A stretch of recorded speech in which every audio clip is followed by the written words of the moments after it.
Say what you will. That man knows what he's doing. He's an artist. He's obviously a carpenter of sorts. He's well thought out. He's confusing as a character to me. Because by his workshop, it looks like he's a murderer. Like a cursed energy user murderer. Mm-hmm. And that's interesting to me. It is interesting. Because obviously the only other supposed human we have working with the curses is Geto. Mm-hmm. But I think Geto just kind of wants to watch the world burn. I don't know if Geto is obsessed with murdering people. Obviously to this extent of having a workshop where you do things with their bones. So this guy's an interesting addition. You're assuming that he's a murderer.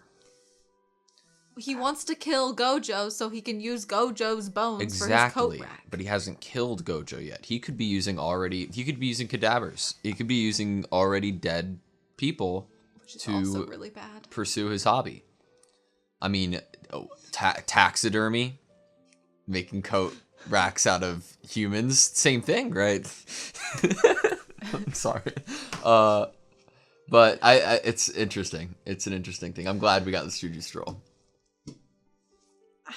Did I need it? All right, what do you think of the episode? So much happened.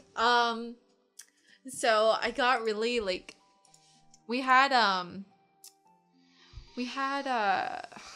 Toge obviously starting to get really injured. Obviously using the cursed speech against Hanami was destroying his throat. Kama was knocked out, unconscious. Yeah. And Toge's literally looks like a ghost. He was so just done and spent and probably in a lot of pain. Fushiguro was the only one that was kind of still active and raring to go. And then Maki jumps in and we get to see a Maki Fushiguro moment because obviously Fushiguro is storing all of the tools, especially all of the ones Maki uses. And that was awesome. We got an introduction into there being tools also per level. Yeah. So that's awesome. Maki's trained with all of these different tools. I'm impressed. Honestly. I mean, that's all she has, bro. Yeah. So she knows how to use each one of them, to the best of her ability, and how to shift her weight, how heavy they are. She knows all of these weapons. And that's pretty cool.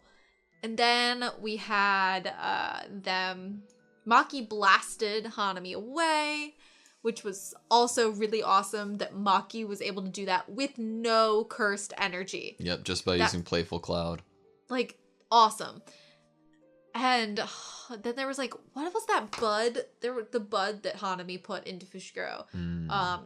I don't know how Hanami, I guess in the heat of battle, Hanami got that into Fushiguro. And I guess it was supposed to basically, every time he used cursed energy, it would then spread more and more throughout his body. And then we have the 10 Shikigami technique. Oh, shoot. You're so right. If one of them dies, the others then basically take on their power and technique. So we saw pretty badass. Totality. Yeah. Is that what the two wolves together basically is? So now we know that his Shikigami can evolve, basically. Fucking digivolve, bro. Unfortunately Totality. Evolve by the death of one of them. Yeah. But it's still... It's badass, dude. It's still really cool, and honestly, it's they didn't die in vain in a way. You can, get revenge back. Yeah. You know? And then Fushiguro was, again, kind of pushed to the brink, and he's I'm not allowed to fall before anyone else. And then Maki's nah, chill. He has less responsibility. Yeah. That's what he was saying. And then Maki's nah, don't worry about it. It's time for us to tap out. Maki had great senses on her that Todo and Itadori were about to jump in. And great senses because she was about to be stabbed in the heart. Oh, and she moved, yeah. Reflexes on that one. That's because crazy strength, right? Yeah. And agility. And then we had a little emotional moment of Fushiguro not wanting to leave with Itadori being now in the battle, not by himself. Obviously, Todo's there. But And Fushigoro's like, you can't handle this, bro. Like, I know I haven't seen you in a while, but like, this is a big ask. yeah, and I don't want you to freaking die again. Yeah. Because he knows Itadori's, like, character. He knows that Itadori would die trying to kill Hanami instead of retreating. I loved, like, the literal, like, 10-frame flashback. That's of, what like, made me emotional. Yeah. Like, it's so good. Like, because, like, it's not, like, it doesn't feel like a flashback to remind me of the moment. It feels like a flashback to let me know what Fushigoro's remembering. Mm-hmm. And it totally felt like it was something he was seeing and not something for us. Yeah. And then we had... It's like a deja vu moment for him a yeah. little bit. And then we had Itadori.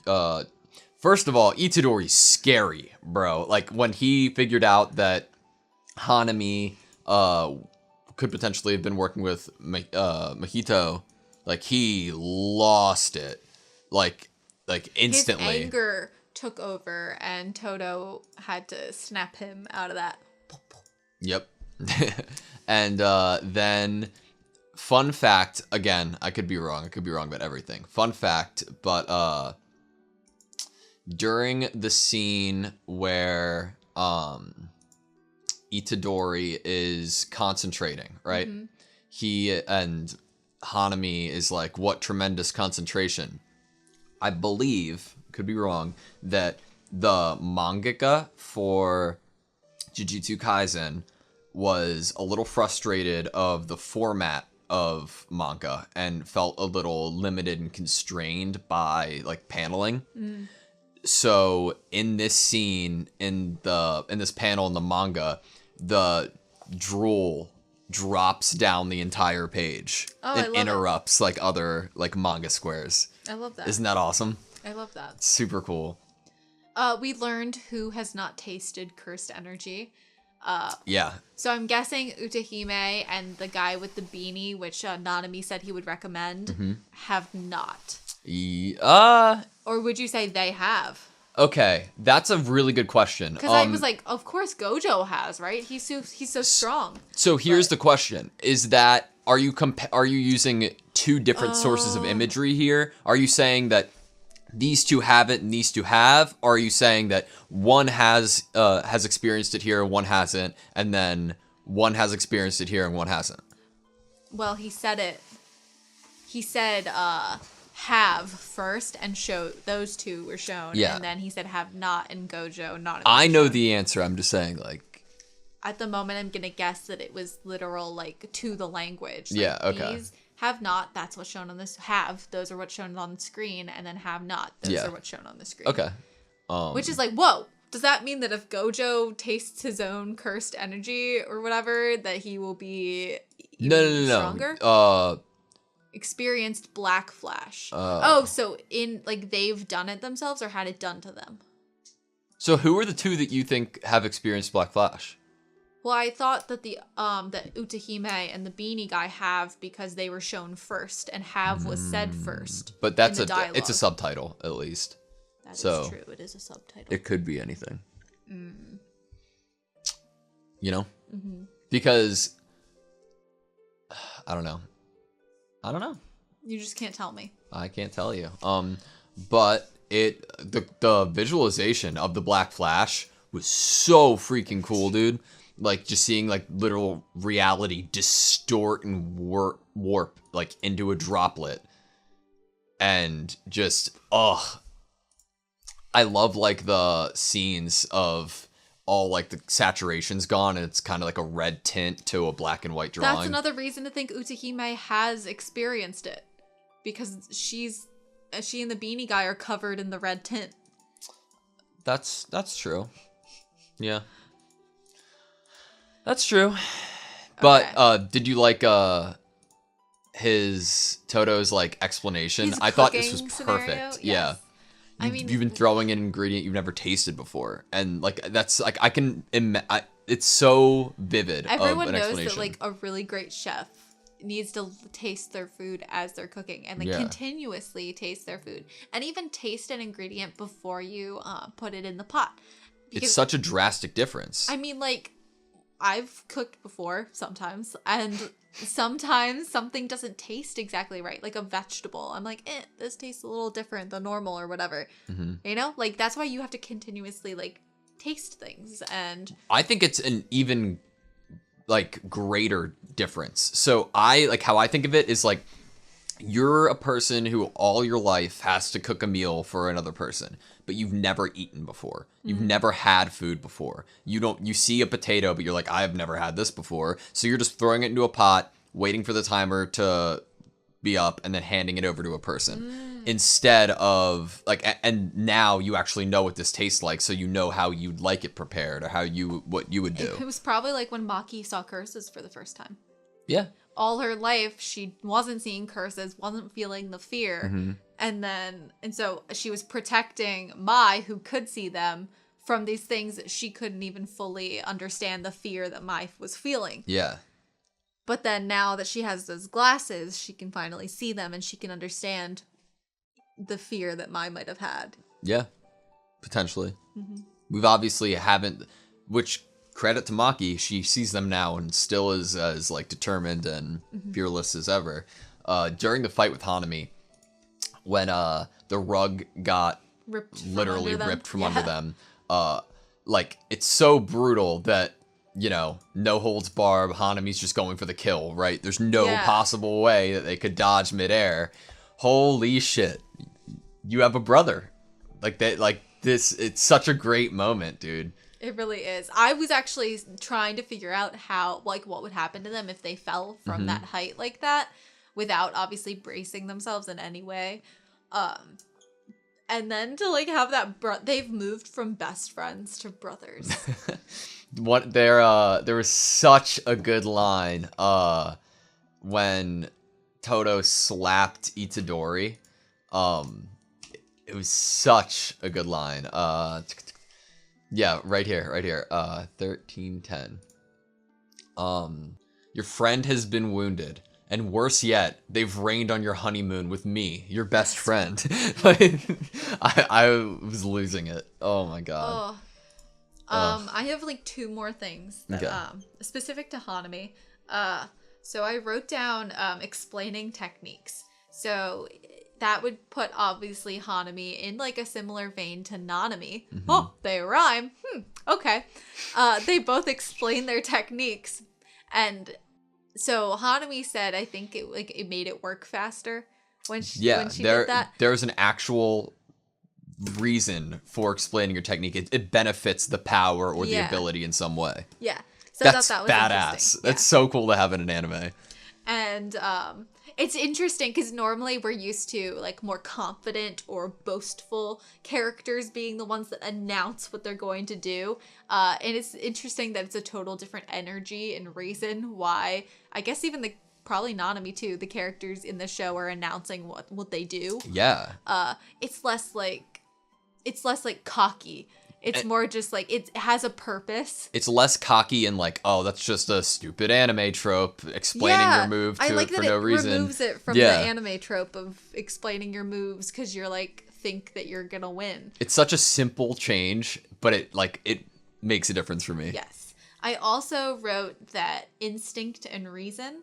So it was during the Mihito and Hanami conversation on the beach. That Mihito was telling Hanami that Hanami was basically only operating with reason.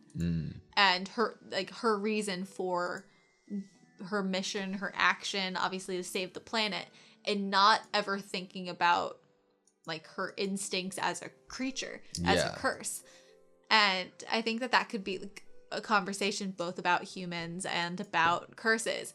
Like if we think about Kamo or any of the characters that are operating under some societal pressure, family pressure, something other than their personal feelings and personal wishes.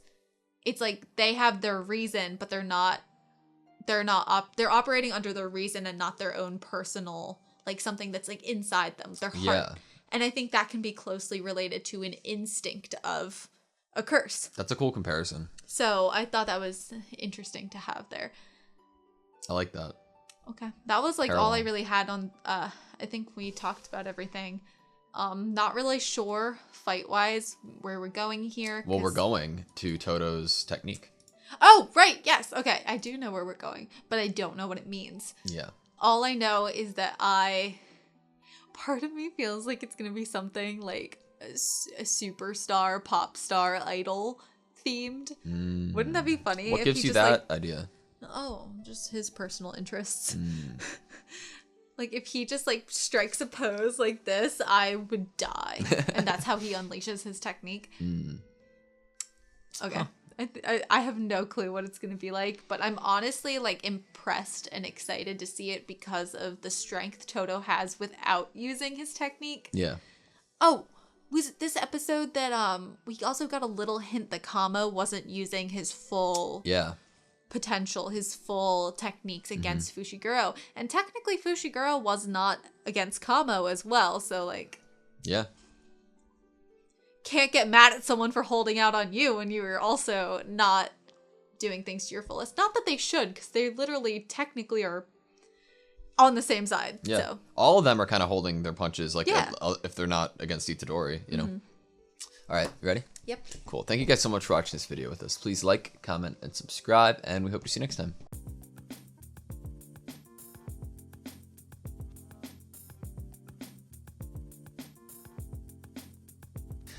During the fight with Hanami, when the rug got literally ripped from under them, like, it's so brutal that, you know, no holds barred, Hanami's just going for the kill, right? There's no possible way that they could dodge midair. Holy shit. You have a brother. Like, that, like, this, it's such a great moment, dude. During the fight with Hanami, when the rug got literally ripped from under them, like, it's so brutal that, you know, no holds barred, Hanami's just going for the kill, right? There's no possible way that they could dodge midair. Holy shit. You have a brother. Like, that, like, this, it's such a great moment, dude.